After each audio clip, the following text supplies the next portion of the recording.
ಕರ್ನಾಟಕದ ಜನತೆ ನನಗೆ ಕೊಟ್ಟಿರೋ ಶಕ್ತಿ, ಕೊಟ್ಟಿರೋ ಜವಾಬ್ದಾರಿ, ಅವ್ರು ಕೊಟ್ಟಿರೋ ಒಂದು ಗೆಲುವು, ಪ್ರತಿ ಸಿನಿಮಾದಲ್ಲೂ ಅವ್ರು ನನಗೆ ಶಕ್ತಿ ಕೊಟ್ಟಾಗಲೂ, ಸಿನಿಮಾ ಹಿಟ್ ಮಾಡಿದಾಗಲೂ ನನ್ನ ತಲೆಯಲ್ಲಿ ಒಂದೇ ವಿಷಯ ಓಡ್ತಾ ಇದ್ದಿದ್ದು, ಅದು ನನ್ನ ಅಚೀವ್ಮೆಂಟ್ ಅಲ್ಲ, ಅಲ್ಲಿ ಹೋಗಿ ಕೆಲಸ ಮಾಡು ಅಂತ ಜನ ನನಗೆ ಕೊಡ್ತಿದ್ದ ಜವಾಬ್ದಾರಿ ಅಂತ ನಾನು ನಂಬಿದ್ದೀನಿ. ಅದೇ ರೀತಿ ಪ್ರತಿ ಸಿನಿಮಾನೂ ನಾನು ಕೆಲಸ ಮಾಡ್ತಾ ಮುಂದೆ ಹೆಜ್ಜೆ ಇಟ್ಟಿದ್ದೀನಿ. ಆ ಹೆಜ್ಜೆಗೂ ಎಲ್ಲ ಗೌರವಿಸಿದ್ದೀರ. ಟಾಕ್ಸಿಕ್ ನೀವು ಕೊಟ್ಟ ಹಳೆಯ ಗೆಲುವಿನ ಪ್ರತೀಕ.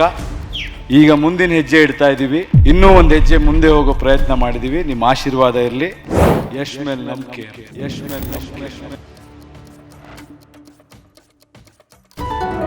ಆತ್ಮೀಯ ಕನ್ನಡಿಗರೇ, ನಮಸ್ಕಾರ. ಮತ್ತೊಂದು ಹೆಮ್ಮೆಯ ವಿಚಾರವನ್ನ ಹಂಚಿಕೊಳ್ಳುವುದಕ್ಕೆ ನಾನು ನಿಮ್ಮ ಮುಂದೆ ಬಂದು ಕೂತಿದ್ದೇನೆ. ವಿಚಾರ ಇಷ್ಟೇ, ಇಡೀ ಭಾರತೀಯ ಚಿತ್ರರಂಗದಲ್ಲಿ ಒಂದು ಹೆಸರು, ಒಂದು ಕನ್ನಡದ ಹೆಸರು ಈಗ ಮುಂಚೂಣಿಯಲ್ಲಿದೆ. ಬಾಲಿವುಡ್, ಟಾಲಿವುಡ್, ಯಾವ್ದ್ಯಾವುದೇ ವುಡ್ ತಗೊಳ್ಳಿ, ಆದ್ರೆ ಸ್ಯಾಂಡಲ್ವುಡ್ನ ನಮ್ಮನ್ನೇ ಹೇಳಿದೆ ಪ್ರಚಂಡ ಪ್ರತಿಭೆ ಯಶ್ ಅವರ ಹೆಸರು ಈಗ ಮುಂಚೂಣಿಯಲ್ಲಿ ಬಂದು ನಿಂತಿದೆ. ಅವ್ರು ಎಲ್ಲಿ ಬಂದು ಕೂತ್ರು, ಎಲ್ಲಿ ಹೋದ್ರು, ಏನು ಮಾತನಾಡಿದ್ರು ಅದು ಟ್ರೆಂಡ್ ಮತ್ತು ಟ್ರೆಂಡಿಂಗ್. ಈಗ ಒಂದು ವಿಚಾರ ದೊಡ್ಡ ಮಟ್ಟದ ಟ್ರೆಂಡ್ ಆಗ್ತಿದೆ. ಎಲ್ಲರಲ್ಲೂ ಒಂದು ಖುಷಿಯಾದ ವಿಚಾರ ಮತ್ತು ಕನ್ನಡಿಗರು, ಕನ್ನಡ ಸಿನಿಮಾ ಪ್ರೇಕ್ಷಕರು ವಾ ಎಂಥ ಕೆಲಸ, ಇದರಲ್ಲೂ ಒಂದು ಮೈಲಿಗಲ್ಲು, ಇದರಲ್ಲೂ ಮೊದಲ ಹೆಜ್ಜೆ, ಇದರಲ್ಲೂ ಪ್ರಥಮ ಶುರು ನಾಮಕರಣ ನೀವು ಮಾಡಿಬಿಟ್ರಿ ಅಂತೆಲ್ಲ ಪ್ರೇಕ್ಷಕರು, ಕನ್ನಡ ಸಿನಿಮಾ ಅಭಿಮಾನಿಗಳು ಕೊಂಡಾಡ್ತಾ ಇದ್ದಾರೆ. ಅದಕ್ಕೆ ಕಾರಣ ಅಂಥದ್ದೇನು ವಿಚಾರ ಅನ್ನೋದಕ್ಕೆ ಉತ್ತರ ಆಪ್ಕಿ ಅದಾಲತ್.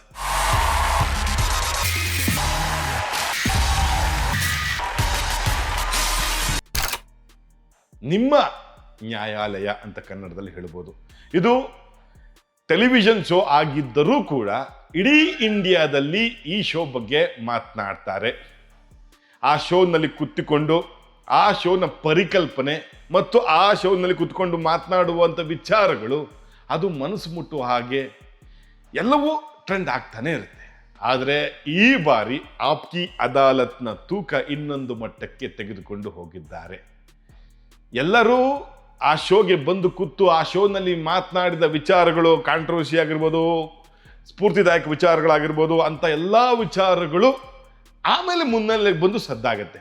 ಆದರೆ ರಾಕಿಂಗ್ ಸ್ಟಾರ್ ಯಶ್ ಅವರು ಆ ಶೋಗೆ ಕೂತಿಕೊಂಡು ಮಾತನಾಡಿದ್ದಾರೆ ಅನ್ನೋದೇ ಈಗ ಟ್ರೆಂಡ್, ದೊಡ್ಡ ನ್ಯೂಸ್ ಟ್ರೆಂಡ್ ಆಗಿದೆ. लगता है आपकी अदालत में आज यश के जो आंसर होंगे वो बहुत ही अच्छे होने वाले. वो ನಮ್ಮ ಕನ್ನಡದ ಮೂಲದವರು ಒಂದಷ್ಟು ನಟ ನಟಿಯರು ಅಲ್ಲಿ ಕೂತಿದ್ದಾರೆ.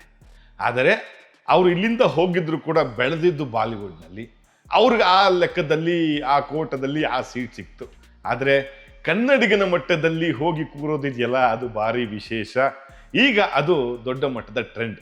ನಮ್ಮ ಕನ್ನಡಿಗರ ಪಾಲಲ್ಲಿ ಅಥವಾ ಕನ್ನಡಿಗರ ಮನಸ್ಸಿನಲ್ಲಿ ಯಾವಾಗಲೂ ಒಂದು ಮಾತು ಚರ್ಚಾಕೂಟದಲ್ಲಿ ಬರ್ತಾನೆ ಇರುತ್ತೆ. ಏನಪ್ಪ, ನೀನು ಒಂದು ದಿವಸ ವೀಕೆಂಡ್ ವಿತ್ ರಮೇಶ್ ಚೇರ್ಮನ್ ಕೂರ್ತಿಯ ಗುರು, ನೀನು ಸಾಧಕರ ಸಾಲ ಕೂರ್ತಿಯ ಗುರು, ನಿನಗೆ ಆಗತ್ತೆ ಗುರು, ನಾನು ಕೂರ್ತೀನಿ ಗುರು, ಈ ಥರದ್ದೆಲ್ಲ ಮಾತು, ಮನೆ ಮಾತು, ವೀಕೆಂಡ್ ವಿತ್ ರಮೇಶ್ ಚೇರ್ನಲ್ಲಿ ಕೂರೋದು.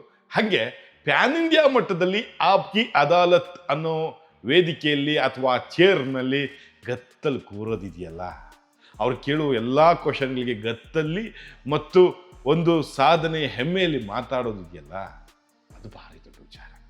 ಆ ವಿಚಾರವನ್ನು ರಾಕಿಂಗ್ ಸ್ಟಾರ್ ಯಶ್ ಅವರು ಮಾಡಿದ್ದಾರೆ. ಅವ್ರು ಕೂತಾದ ಮೇಲೆ ಒಂದಷ್ಟು ಸುದ್ದಿಗಳು ಬರುತ್ತಲ್ವಾ, ಅದು ಈಗ ಸಿಕ್ಕಾಬಿಟ್ಟೆ ಟ್ರೆಂಡ್. ಆ ಸೀಟ್ನಲ್ಲಿ ಕೂತಿರುವಂತಹ ಮೊದಲ ಕನ್ನಡ ಮೂಲದ ಕನ್ನಡಿಗ ಸಾಧನೆಯ ಒಬ್ಬ ನಟ ಅಂತ ಮಾತು ಬರುತ್ತೆ. ಇನ್ನೊಂದು, ಯಶ್ ಅವರ ದೂರದೃಷ್ಟಿ, ಅನ್ಕೊಂಡಿದ್ದೆಲ್ಲ ಮಾಡಿಬಿಡ್ತಾರೆ. ಈಗ ಟಾಕ್ಸಿಕ್ಕು ಮತ್ತು ರಾಮಾಯಣ ಸಿನಿಮಾ ರಿಲೀಸ್ ಆದಮೇಲೆ ಮುಂದೆ ಏನು ಮಾಡ್ತಾರೆ ಗೊತ್ತಾ? ಅದಕ್ಕೆ ಆಪ್ಕಿ ಅದಾಲತ್ ವೇದಿಕೆ ಮೇಲೆ ಕೂತಿರೋದು. ಅವ್ರ ಹಿಂದೆ ಯಾರ್ಯಾರು ಇದ್ದಾರೆ ಗೊತ್ತಾ?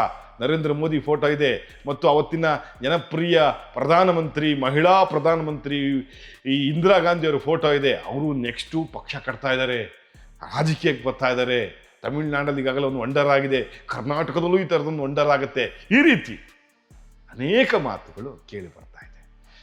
ಅವ್ರು ಬಂದು ಏನು ಹೇಳಿಲ್ಲ, ಅಥವಾ ಆಪ್ಕಿ ಅದಾಲತ್ ವೇದಿಕೆಯವರು ಹಿಂಗಿಂಗ ಅಂತ ಅಂದೇರಂತ ಹೇಳಿಲ್ಲ.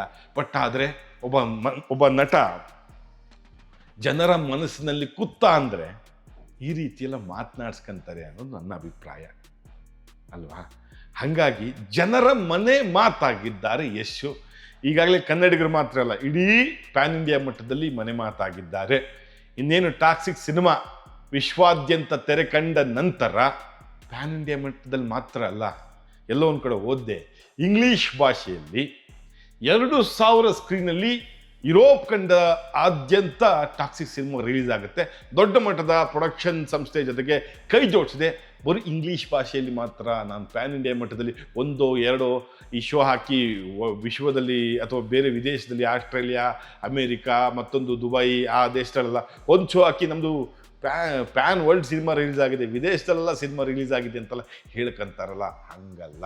ದಿನಕ್ಕೆ 4 ಆಟ ಇಂಗ್ಲೀಷ್ ಭಾಷೆಯಲ್ಲಿ ಒಂದು ಕನ್ನಡ ಮೂಲದ ಸಿನಿಮಾ, ತಯಾರಾದ ಸಿನಿಮಾ ಅಲ್ಲಿ ಹೋಗಿ ಹಂಗೆ ತೆರೆ ಕಂಡು ರಿಲೀಸ್ ಆಗಿ ದೊಡ್ಡ ಮಟ್ಟದ ಸದ್ದು ಮಾಡ್ತಂದ್ರೆ ಖುಷಿಯಾದ ವಿಚಾರ. ಯಾಕಪ್ಪ ನಿಂಗೆ ಖುಷಿ ಅಂದರೆ, ವಿಶ್ವದ ಬೇರೆ ಬೇರೆಯ ಊರಿನ ಸಿನಿಮಾಗಳು ಇಲ್ಲಿ ಡಬ್ಬಾಗೋ ಅಥವಾ ನಮಗೇನು ಡಬ್ಬಾಗೋ ಅವಶ್ಯಕತೆ ಇಲ್ಲ ಬಿಡಿ, ಆ ಭಾಷೆಯಲ್ಲೇ ತೆರೆ ಕಂಡಾಗ ನಾವೆಲ್ಲ ಕಣ್ಕಂಡು ಬಾಯಿ ಕಳ್ಕೊಂಡು ನೋಡ್ತೀವಿ.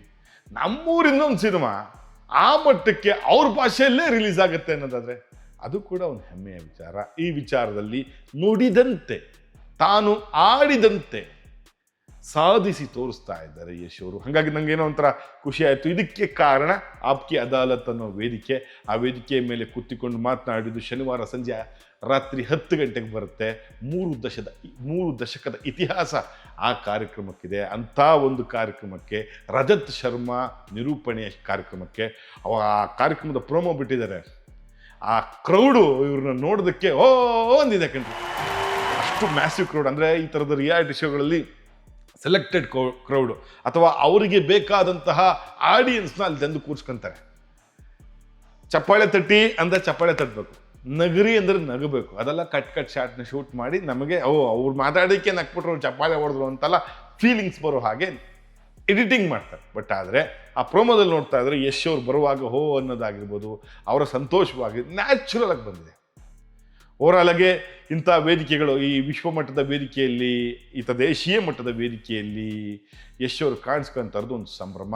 ಆಗಸ್ಟ್ 26ನೇ ತಾರೀಕು ಯಾವಾಗ ಟಿಕೆಟು ಕೌಂಟ್ರು ಅಥವಾ ಬುಕ್ ಮೈ ಶೋ ಅಲ್ಲಿ ಓಪನ್ ಮಾಡ್ತಾರೆ ಟಾಕ್ಸಿಕ್ ಅಂತೇಳಿ ಕಾಯ್ತಾ ಇದ್ದಾರೆ ಪ್ರೇಕ್ಷಕ ವರ್ಗರು. ಹೆಂಗಪ್ಪ ನಿಂಗೆ ಗೊತ್ತು, ಸಿನಿಮಾದ ಟಿಕೆಟ್ ಓಪನ್ ಆಗಲಿ, ಈ ಬಿಸಿ ಬಿಸಿ ಬೋಂಡ ಎಣ್ಣೆಯಿಂದ ಬಾಂಡ್ಲಿಯಿಂದ ಈ ತಟ್ಟೆಗೆ ಬಿದ್ದ ತಕ್ಷಣ ಟಕ್ ಟಕ್ ಟಕ್ ಅಂತ ಸೇಲ್ ಆಗುತ್ತಲ್ಲ, ಅದಕ್ಕಿಂತ ಒಂದು ಹೆಜ್ಜೆ ಮುಂದೋಗಿ ಹೇಳ್ತೀನಿ ಕೇಳಿ. ಆ ಬಾಂಡ್ಲಿಯಲ್ಲಿ ಎಣ್ಣೆಯಲ್ಲಿ ಕರಿತಿರ್ತಾರಲ್ಲ, ಅವಾಗೇ ಎತ್ಕೊಂಡು ಮಟ್ಟಿಗೆ ಸಿನಿಮಾದ ಕ್ರೇಜ್ ಈಗಾಗಲೇ ಟಾಕ್ಸಿಕ್ ಸಿನಿಮಾದ ಮೇಲೆ ಬಂದಿದೆ.